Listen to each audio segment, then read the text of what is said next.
we live by that, especially working through an industry that's rife with rules.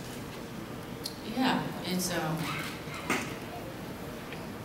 you know, there's so many rules to everything we do every day, especially in this business.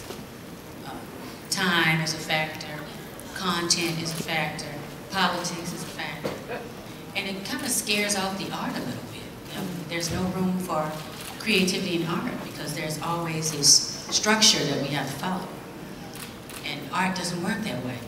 You know, inspiration doesn't work that way, and I guess that's what I mean. You know, art really doesn't have any rules, so it's kind of weird to put it into these constraints. You know, we try to work through that as artists as much as we can, and I just don't know the rules. I don't want to know. That's great. What about you, Janell? Because it's obvious that you haven't been defined by the rules in your career. Yeah, I'd like to say, I mean, I second everything Erykah just said, but what we like to say at Wonderland is we do things according to our soul. And so if it doesn't feel right, you know, we say, it doesn't feel right. Not that I don't experience fear, but I understand that being fearless has to come first. I know that's right. And I think that's what I try to remind myself, like, it's okay. Fear is like, you know, your friends with you. You get it, you hear it, it's in your back of your mind, it's competing against, you know, your fearless side, and you just say, you know, it's not that I don't experience fear. Accept it, acknowledge it, but fearlessness has to come first.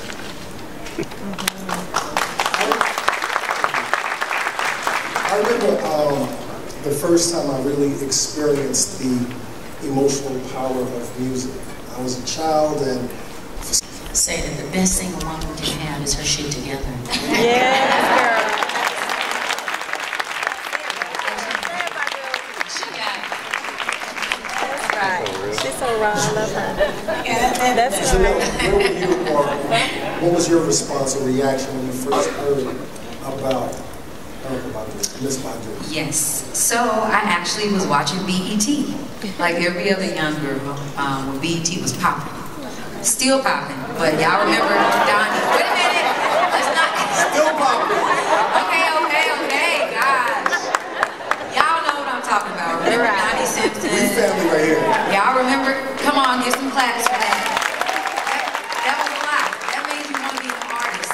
When you saw videos, when you saw, you know, people really, and then it was so diverse. And so when I saw Erykah, it was On and On. It was when On and On came out. And I was like, who is this black? Natural. Of your hair.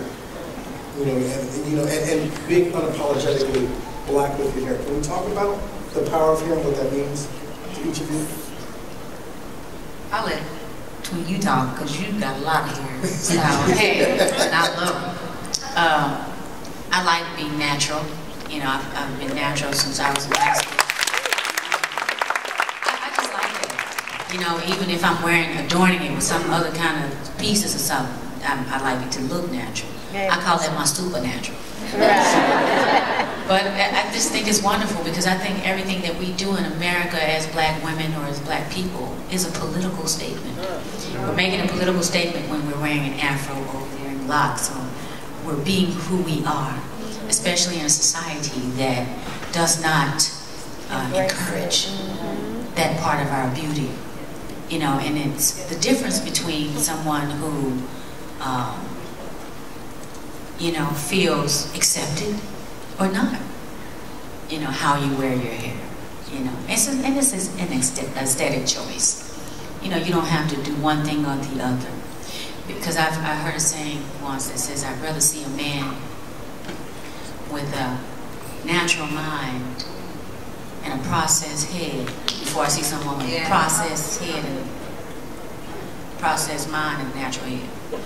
And so it really doesn't matter as long as you are clear about who you are. But to just rock a natural today when everything that we see is the opposite is a political statement and powerful. And I like to keep that as a part of my doctrine.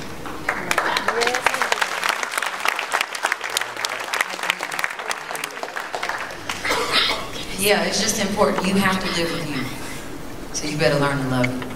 And, you know, I came here like this, and I think when my junior year in high school was when I started to really grow my hair natural. It was like my choice. I chopped all my relaxer off. My mama was like, what is wrong with you? We done grew that hair all these years, and you go cut it off. But yeah, I was just like, you know, I find that our hair can do so much when it's natural. Like you can blow it out, you can twist it. It's more flexible to me when I can be me. Yes. I'm flexible with me. And that's all her hair too, y'all. I just like a lot of it.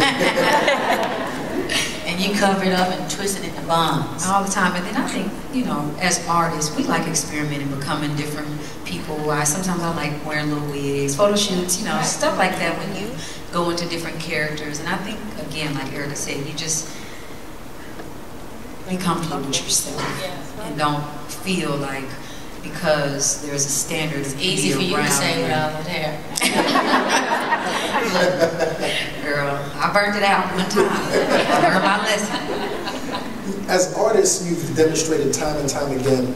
Our energy bodies, you know, our own healing, and our real healing, not something that just puts Band-Aid on our problems, but going deep into the source of what the problem is. You know, and healing from the inside out.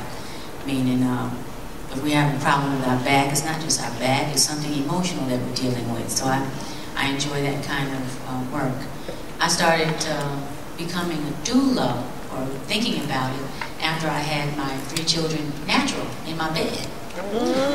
And it catered to me, and my needs, and who I was, and what I wanted. And I assisted a friend of mine, Afia. Y'all heard of Dead Prez? Was Steve Mann's wife. She's one of my really good friends. And she was having her first son after I had my baby. And I flew to Atlanta to just be with her. And her labor was 52 hours. No anesthesia. I'm talking, we bounced on the ball, we walked, we got in the water, we just did all these things. Where the best advice for most people would be to, girl, you need to go to the hospital and get that induced. But we didn't. We just kind of followed our natural instinct and waited it out because babies come when they're ready. And I learned a great deal about myself that day. I stayed up for 52 hours. I was able to be there. I wasn't sleepy, I wasn't tired. And I thought, well, maybe this is a service that I can do. This is something that I can do because service is one thing that I know keeps me lifted. It takes my mind out of my own problem and things when I'm doing service for others. And this particular service was very rewarding for me because it's just so wonderful being the welcoming committee for new lives coming in. And from there, I started to sit at the bedsides of people that were passing away at hospices. And it was almost the same experience. There's a spirit who is either coming into this physical form or leaving.